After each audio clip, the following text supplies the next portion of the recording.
네, 수요일장을 마무리한 글로벌 시장에 어떤 이야기들이 흘러나왔을까요? 명민준 캐스터, 권예림 캐스터와 이야기 나누겠습니다. 자, 명민준 캐스터, 미국 증시 마감 상황 전해주시면서 일중에 어떤 특징들이 있었는지도 확인해 보겠습니다. 그리고 외신 중에서도 몇 가지 골라주셨죠? 들어보겠습니다. 네, 오늘 롤러코스터 장세 끝에 결국은 이 플러스권으로 마감을 하는 모습이었습니다. 유가 급락, FOMC 의사록 공개, 대형 M&A 소식 등 악재와 호재가 겹치는 하루였는데요. 어떤 것이 악재였고 어떤 것이 호재였는지 잠시 후에 알아보도록 하고요. 지수 먼저 확인을 해보도록 하겠습니다. 다우존스 0.15%가량 추가하면서 17,902포인트를 기록했고요. 나스닥만 오늘 흐름이 좋았습니다. 대형 M&A주 중에서 바이오주가 포함이 되면서 0.8%, 4,950포인트를 기록하면서 다시 5,000포인트에 가까운 행보를 보여주고 있습니다. 대형주 중심의 S&P 500도 0.2%가량 상승하면서 2,081포인트를 기록하면서 오늘 장 마감하는 모습이었습니다. 자, 오늘 하루 흐름이 좋았던 나스닥 함께 살펴보도록 하겠습니다. 먼저 이 개장 후에 30분 후에 미국 에너지정보청이 이 미국의 원유 재고, 이 주간 원유 재고가 1,000만 배럴 넘게 증가했다고 밝혔습니다. 예상치 300만 배럴을 3배 웃도는 14년 내 최대 증가폭으로 나타났는데요. 이로 인해서 유가가 7%대 하락, 그리고 증시도 소폭이나마 미끄러지는 그런 모습을 보였습니다. 하지만 이내 다시 회복을 하는 모습이었고요. 결국 고점 부근에서 좀 거래가 되는 모습을 보였습니다. 하지만 오후에 FOMC 의사록이 공개가 됐는데요. 일부 위원들이 6월 금리 인상을 제시했다는 것이 알려지면서 비둘기파적인 기조가 확인이 됐지만 비둘기파적으로 전체적인 기조가 확인이 되면서 증시는 결국 고점 부근에서 탄력을 받으면서 마감하는 모습을 보였습니다.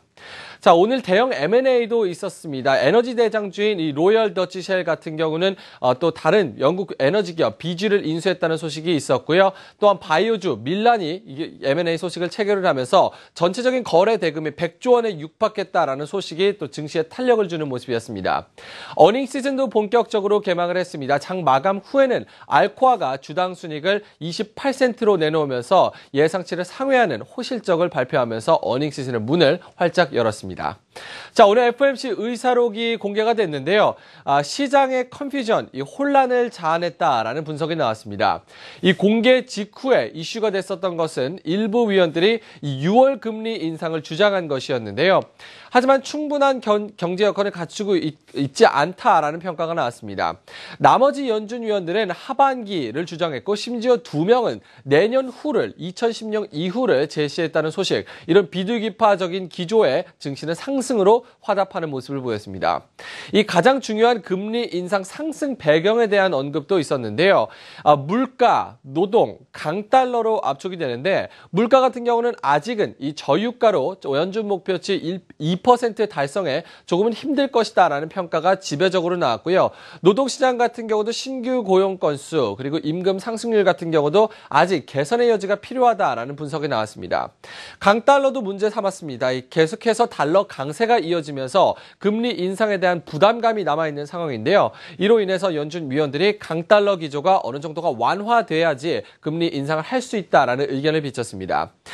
결국 전반적으로는 비둘기파적이었다라는 평가가 나왔는데요. 이로 인해서 증시의 호재로 작용을 했는데 아직 이번에 3월 FOMC 의사록은 최근 나온 부진한 경제 지표, 특히나 고용 보고서 같은 경우는 반영이 되지 않았기 때문에 4월 말에 있을 이 4월 FOMC 의사록도 조금 집중해 보셔야 될 것 같습니다.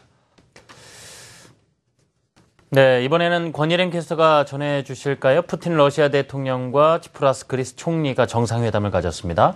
그리스가 빚을 지금 갚아야 되는 상황에서 러시아를 만났다. 여러 가지 이야기가 나오고 있던데요. 본인들의 이야기 입을 통해서 들어봤으면 합니다. 네, 현재 그리스는 채무 상환 자금을 마련해야 하는 등 앞으로 헤쳐나갈 과제가 산더미죠. 빚 때문에 난관에 빠진 그리스가 러시아로 발걸음을 돌렸습니다. 이 치프라스 그리스 총리는 IMF 채무 상환을 하루 앞두고 러시아에서 푸틴 대통령을 만나 회담을 가졌는데요. 이에 대해 EU는 그리스의 속내에 눈살을 찌푸리고 있습니다. 여기서 로이터 통신을 통해 푸틴 대통령과 전문가 코멘트 이어서 함께 들어보시죠. The Greek side has not addressed us with any requests for aid. We discussed cooperation in various sectors of the economy, including the possibility of developing major energy projects. I think Greece is trying to use the relationship with Russia as a bargaining chip with the rest of the European Union, and they're hoping that the European Union would rather bail Greece out in the near term to avoid a solidifying of that relationship with Russia going forward. 네, 이 러시아 푸틴 대통령은 그리스 측에서 어떠한 원조 요청도 하지 않았다고 밝혔습니다. 한편 시장 전문가는 이 그리스가 유럽연합과의 협상 카드를 러시아와의 관계를 지렛대로 사용하려는 의도가 보인다는 의견 내놨습니다. 이어 그리스와 러시아와의 관계가 더욱더 가까워지는 것을 막기 위해서라도 이 전문가는 현재 그리스가 EU로부터 조만간 구제금융 자금을 지원받길 바라고 있다고 강조했습니다. 네, 그렇군요.